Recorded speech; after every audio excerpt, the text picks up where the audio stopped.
আপনাদের কাছে মেসেজ দিতে চাই। আপনারা সকলেই জানেন গত শুক্রবার দিন ৩ তারিখ আমার ছোট ভাই মাওলানা মামুনুল হক আপনাদের সকলের দোয়া, আন্তরিকতা এবং সহযোগিতায়, মুরব্বিয়ানে কেরামের সর্বাত্মক আন্তরিকতা এবং সহযোগিতায় আল্লাহর রহমতে মুক্তি পেয়েছেন। আজকের এই সেমিনারে আমরা প্রত্যাশা করেছিলাম তিনি আসবেন, কিন্তু অত্যন্ত ক্লান্ত শ্রান্ত থাকায় আজকে এই সেমিনারে উপস্থিত হতে পারেননি। ইনশাআল্লাহ হেফাজতে ইসলামের আগামী দিনের যে কোনো কর্মসূচিতে, যে কোনো প্রোগ্রামে ইনশাআল্লাহ আপনাদের সাথে একাত্ম থাকবে, আপনাদের সামনে থাকবে এবং আপনাদের সাথে থেকেই ইসলামের পক্ষে জীবনের শেষ মুহূর্ত পর্যন্ত ইনশাআল্লাহ দায়িত্ব পালন করে যাবে। তার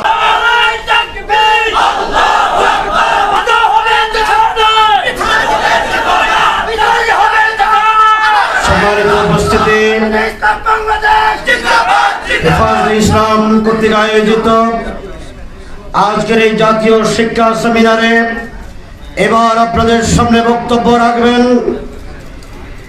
এদেশের লক্ষ কোটি তৌহিদি জনতার অবিসংবাদিত রাহবার শেখুল হাদিস ইবনে শেখুল হাদিস, হেফাজতে ইসলাম বাংলাদেশের সংগ্রামী নায়েবে আমির,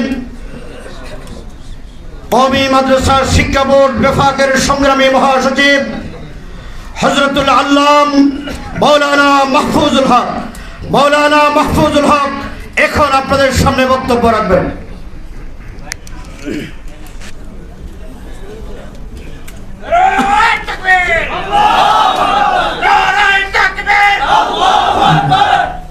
আলহামদুলিল্লাহ রাব্বিল আলামিন ওয়াসসালাতু ওয়াসসালামু আলা সাইয়্যিদিল মুরসালিন ওয়া আলা আলিহি ওয়া আসহাবিহি আজমাইন।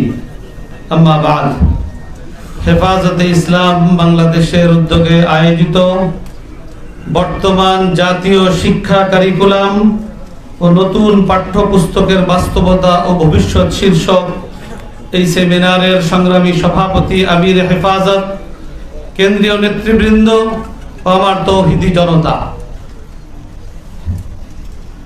90% মুসলমানের এই বাংলাদেশে এটাই তো স্বাভাবিক ছিল যে এখানের জাতীয় শিক্ষা ব্যবস্থা, এই শিক্ষা ব্যবস্থার যতটা বিষয় আছে, যতটা শাখা প্রশাখা, শিক্ষা নীতি বলেন, শিক্ষা কারিকুলাম, শিক্ষা সিলেবাস, 90% মুসলমানের যে তাদের যে চাহিদা সেটার প্রতিফলন ঘটবে, এটাই ছিল স্বাভাবিক। কিন্তু আজকে আমরা দেখছি যে প্রতিটা পদে পদে, প্রতিটা ক্ষেত্রে 90% মুসলমানের যে চাহিদা, তাদের যে প্রয়োজনীয়তা, সেটা উপেক্ষিত হচ্ছে। অতএব মুসলমানদের ইসলামী দাবি পূরণে ওয়ারসে আম্বিয়া, ওলামায়ে কেরামকে অগ্রণী ভূমিকা পালন করতে হবে। হেফাজতে ইসলাম বাংলাদেশ সেই দায়িত্ববোধ থেকেই ইসলামের এ সকল দাবি দাবা আদায়ের জন্য ইসলাম বিরোধী প্রতিটা কর্মকাণ্ডের বিরুদ্ধে সময়োচিত পদক্ষেপ গ্রহণ করে তারা তাদের দায়িত্ব পালন করে যাচ্ছে। শিক্ষা ব্যবস্থা এটা একটা ব্যাপক বিষয় এবং এই শিক্ষা ব্যবস্থার মাধ্যমে আমাদের ভবিষ্যৎ প্রজন্মকে ইসলাম থেকে বিচ্যুত করা, তাদেরকে ধর্মহীন হিসাবে গড়ে তোলা যে অপপ্রয়াস চলছে স্বাধীনতা পরবর্তী থেকেই। আমরা দেখছি স্বাধীনতার পর থেকে এ পর্যন্ত 7টি শিক্ষা কমিশন গঠন হয়েছে, প্রতিটা শিক্ষা কমিশনে ইসলাম উপেক্ষিত হয়েছে। অতএব আমাদেরকে এর বিরুদ্ধে অত্যন্ত সুপরিকল্পিত, অত্যন্ত সুদূর প্রসারী পরিকল্পনা নিয়ে আমাদেরকে পদক্ষেপ নিতে হবে। আল্লাহ রাব্বুল আলামিন আমাদের মুরব্বিয়ানে কেরামের তত্ত্বাবধানে আমাদের তরুণ এবং যুবকদেরকে এ সকল ময়দানে যে ক্ষেত্রে যে ধরনের পদক্ষেপ নেওয়া দরকার ঠিক সেভাবে পদক্ষেপ নিয়ে এ সকল ইসলাম বিরোধী অপশক্তিকে রুখে দেওয়ার, প্রতিরোধ করবার আল্লাহ তাআলা হিম্মত এবং তৌফিক দান করুন। সর্বশেষ আপনাদের কাছে মেসেজ দিতে চাই।